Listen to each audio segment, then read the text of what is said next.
I have an admission. I know very little about bees. I'm actually a bat biologist, but what I'm interested in is small enclosed spaces like caves. And so it was Amaro who got me interested in beehives.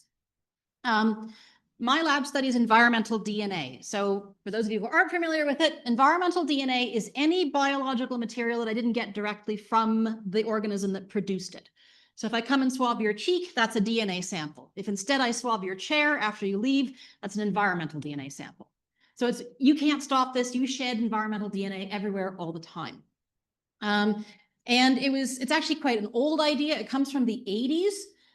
It was then lost for about 20 years and refound at the end of the 90s. And now it's one of the most popular techniques in ecology, particularly if you work with fish. We know that environmental DNA is everywhere. Had I given this talk 5 years ago, I would have told you it's quite difficult to find. And now we know it's literally covering every surface and everything you can find. Soil profiles, most famously, it's found in water. Blood meals, footprints in the snow contain DNA. In pollination ecology, we mostly get it from honey. So if you take a scoop of honey, you can find the insects that produced it, the plants that were pollinated, you can find the parasites of the hive, you can find the microbes that were from the beehive. So the honey is trapping biological material, and every time you put honey on your toast and eat it, you are eating the biological material.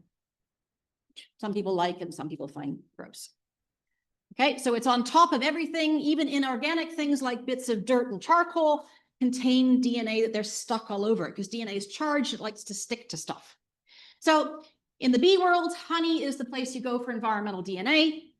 This is just a picture I took from a great paper where they were looking at the origins of commercial honey from the stuff they find in it. They can track back where it came from. So you figure out the plants, you figure out the geographic location, and you find the origin of your honey. This is actually something used commercially to track market substitutions. So if you're buying high-grade honey, is it really the stuff you're getting? We got interested in whether or not we could pull DNA from other places. The problem with honey is that, Amaro tells me, it doesn't give you any temporal signal. You don't know when that honey was formed. So although you could measure where the colony has been and done what it's done, you don't know when it did it or under what circumstance it did that. You just know that they were connected somehow to those plants. So we wanted to figure out a way of finding more fine-scale measurement. We started off by putting, I had this idea of putting little DNA capture things inside colonies. That didn't work because this picture below, they quickly became completely encased in stuff by the hive and became useless. So we went back to a technique that I've been developing for a couple of years in my lab, which is to pull the environmental material out of air.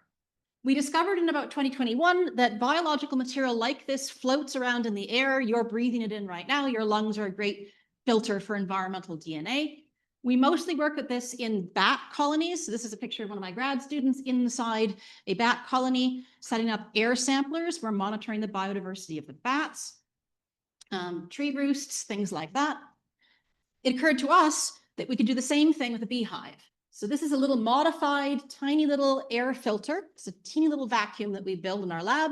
My kids assembled them on the weekend. It's got a little, I call it the bee safe cover. And you simply stick it on top of your hive and turn it on.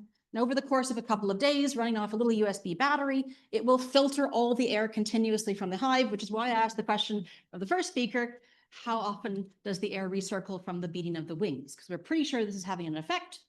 But this is what we've been doing. So we put these little bee-safe traps on hives. I'm going to be a very quick version of how this works. This is Mateus, who most of you know, in the apiaries here on campus. So he puts a little sampler inside the hive. It just runs off a battery. It's going to very, very slowly pull that air onto these little filters. This is one of my students cutting it up inside our biological safety cabinet. You just take that filter off. Okay, she's going to stick it inside a tube. She's going to add a very simple buffer that we use to basically pull the material off that filter.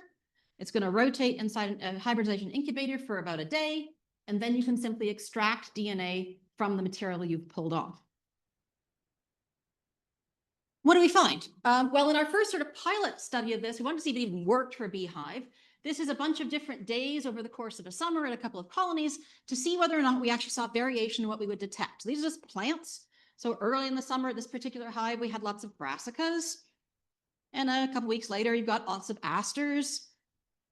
Okay, so plant DNA is definitely being sucked into these things, and it's variable. So from day to day, you would get a different signal as different plants come and go from the available environment. Okay. You can also pull the microbiome off this. In fact, in every single case, every sample we've ever collected except one, we've recovered the complete honeybee microbiome on every single sample. So this is just in the air. You're pulling the microbes out. You can monitor the microbiome.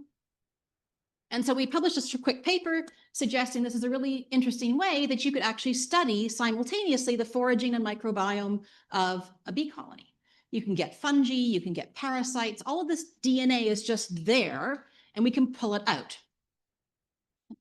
So we set up an experiment when this started to work with Amro's bees, where we monitored those hives virtually every day.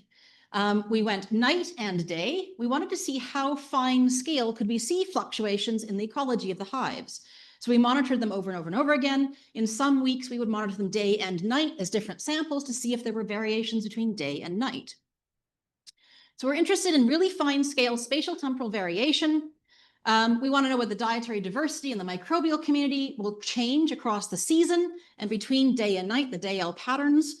We predicted there would be plant diversity would shift throughout the community throughout the summer with some peaks in the middle point, and that the microbiome would be actually mimicking these signals. We actually predicted we'd have higher plant diversity during the day when they're out foraging and bringing stuff back, and an increased microbiome at night.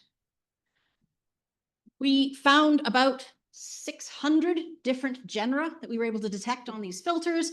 About 85 of those are plants. 500 of them belong to the bacteria and the fungi. This is the thing you normally get. Huge, huge, huge diversity of microbial taxa. Okay. And we do see some changes in what's happening. So this is a principal component analysis of the community over time. And what I want you to see, I'm not sure how people online see this, this is the pattern down here. What you're measuring is if we start at the start point in June of the community, how much is it changing? So this is not magnitude up and down, but change from the beginning. So in the plants, for instance, there is a significant change in the community over time. The microbiome is doing something slightly different. And what we can actually see happening is as the plant community is changing, the microbiome is actually shifting in association with the plants. So the core honeybee microbiome is always detected, but what comes and goes is the microbes we would associate with the plants being brought back.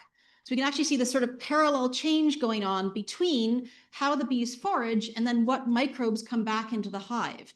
So this is really fine scale changes happening from week to week over the course of the time. I overlap my slides. Between day and night, there isn't, the core honeybee microbiome is always there. The less common taxa are what are shifting between day and night. And what's actually happening, we think, is as all the foragers come back into the colony, they basically bring back this really diverse microbiome and they stack it up. So at nighttime, you measure way more diversity in microbes than you would during the day when the foragers are out.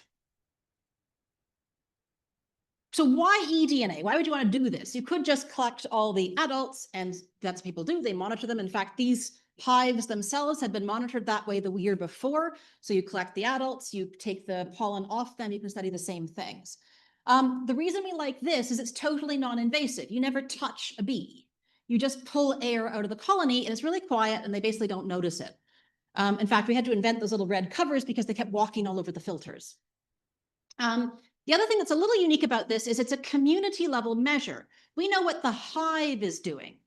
I don't know what the foragers are doing. I don't know what different castes are doing, but most of the data we have on this type of information comes from the individuals that are in flight that you capture. We're now capturing the entire colony, so it's a different kind of measurement. The other big advantage of this is you can simultaneously measure different taxa. So the same sample contains the plants and the insects and the microbes and the fungi and the parasites and all the different things that are there. They're all just captured because DNA is just this sort of random sample. It's not a target at anything. You're not taking the pollen. You're not taking a particular caste. It's a really generalized measure. But the interesting thing about it is it's much more fine scale. So the honey cannot tell you about differences between day and night, but the air can, because it's recycling so fast. And in fact, one of the things we think, and that's why I asked the question first this morning, is that one of the reasons that the microbes spike at night is because all the individuals back are moving and they're creating circulation that's actually stirring up the air in a huge way. And that's one of the reasons we're seeing this spike at night. We're better off measuring at night to get better biodiversity. What we're trying to work on now is what else could we do with this? For instance, you can get RNA off these, which means that you could skip over all the taxonomic stuff and just measure functions, measure metabolism, measure sugar production, measure all those things that we're interested in the function of an ecological community without really worrying about who's doing it. So eRNA is one of the next things that people are really interested in trying to capture, and you can do it this way. And the other thing we're trying to figure out is how do we apply this to native pollinators? Honeybees are easy because they're inside an enclosed space. Native pollinators are more difficult, but Cat On's going to tell you about that in a minute, because we've also been doing this outside with native pollinators. So I'll stop there. Happy to answer questions about eDNA. Please don't ask me about fees.